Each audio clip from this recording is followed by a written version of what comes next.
Namaskar.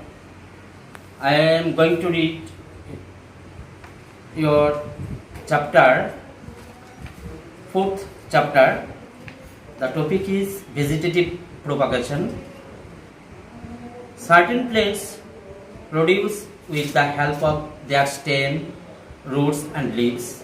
When plants reproduce not through the seeds but with the help of roots, stems or leaves, then it is called vegetative propagation.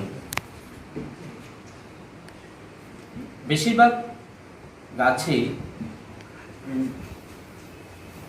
বীজ থেকে উৎপন্ন হয়, কিন্তু কোনো কোনো গাছ স্টেম, রুট এবং লিভস থেকে, কাণ্ড, শিকড় এবং পাতা থেকে উৎপন্ন হয়।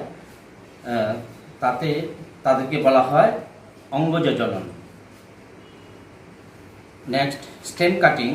When the stem of a rose bush or a hibiscus plant is cut and replanted in the soil, new root shoots appear on this cut stem. যখন কোনো গোলাপ বা জবা এই জাতীয় গাছের ডাল কেটে মাটিতে পোতা হয়, তখন তার থেকে ডালপালা বের হয়। Soon the stem developed roots on lower side and branches on upper side and grows into a big plant. শীঘ্রই সেই গাছ থেকে মাটির নিচে শিকড় এবং বিভিন্ন ধরনের অনেকগুলি ডালপালা বের হয় এবং গাছটা ধীরে ধীরে বড় হয়। Propagating a new plant from the stem or a parent plant is called stem cutting. What a gardener at work during the monsoon, he uses the stem in a number of ways to grow new plants. একজন মালিকে দেখা যায় বর্ষাকালে সে গাছের বিভিন্ন অংশ কেটে মাটিতে রোপণ করে এবং সেখান থেকে বিভিন্ন গাছ সেই গাছগুলি জন্মায়। Apart from normal stems or roots, plants propagate from modified stems and roots too. সরাসরি গাছের ডাল বা শিকড় থেকে না করেও অনেক সময় গাছের ডালকে বিভিন্ন রকম পদ্ধতির মাধ্যমে নতুন গাছের সৃষ্টি করা যায়। The long branches of a jasmine plant find no support and bend toward the ground. Part of the stem gets covered with the soil. Jasmine জুঁই গাছে কোনো সাপোর্ট প্রয়োজন পড়ে না, তারা নুয়ে পড়ে মাটিতে এবং সেখানে মাটির উপরে তারা বড় হয়। Soon roots grow from the buried stem. This stem can now be cut off from the main plant. This method of growing new plants is called layering.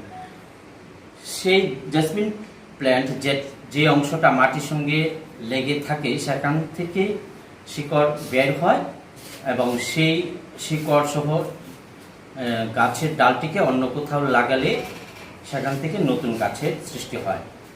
Look closely at the grasses. They grow and spread.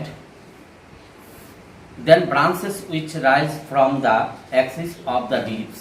These branches are called runners. ঘাস জাতীয় যে ছোট ছোট ছোট গাছপালা আছে সেগুলি আগা থেকে সেগুলি ব্রাঞ্চ বের হয়, তাদেরকে বলা হয় runners. The runners creep some distance away from the mother plant, strike roots and give rise to new plants. সেই রানার্সগুলি মাদার প্ল্যান্ট থেকে তার যার থেকে জন্ম হয় তার থেকে এই একটু দূরে গিয়ে সেই ডাল থেকে আবার শিকড় বের হয়, আবার নতুন গাছ জন্মায়। You must have seen noted structure on the stem. The method of growing new plants out of these nodes is known as budding. কোনো কোনো জিনিসের তুমি স্ট্রাকচার তোমরা দেখতে পাও, একটা কন্দ জাতীয়, যেমন অনিয়ন, পটেটো, এই অনিয়ন পটেটো এইসব গাছে কন্দ থাকে, সেই কন্দ থেকে নতুন গাছ জন্মায়। They have bud heads on them. New plants will grow out of the bud heads once these buds are planted. সেই কন্দ থেকে যে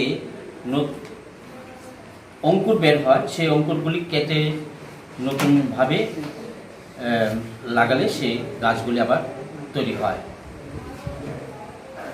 This is the end of your chapter. Next classes I read another chapter. Namaskar.